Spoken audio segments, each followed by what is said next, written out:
ඉතින් අපේ දුව රාමෙන් හදනවා. මහන්සිද? වර්ග 3ක් already හදලා තියෙන්නේ. මේ අන්තිම වර්ගයෙන් හදන්නේ. රස පාටයි, සැර පාටයි. ඕවට චීස් දාන්නේ නැද්ද? බිත්තර දාන්නේ නැද්ද? චිකන් දාන්නේ නැද්ද? බිත්තර අන්තිමටම දාත හැකි. චීස් නම් දැන් දානවා නම් දාත හැකි. දාමුද එහෙනම්? දාමු.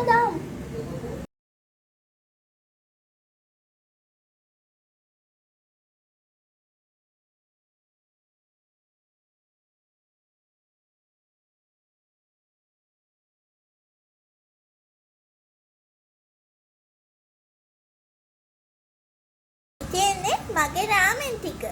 එන්න හැමෝම කන්න.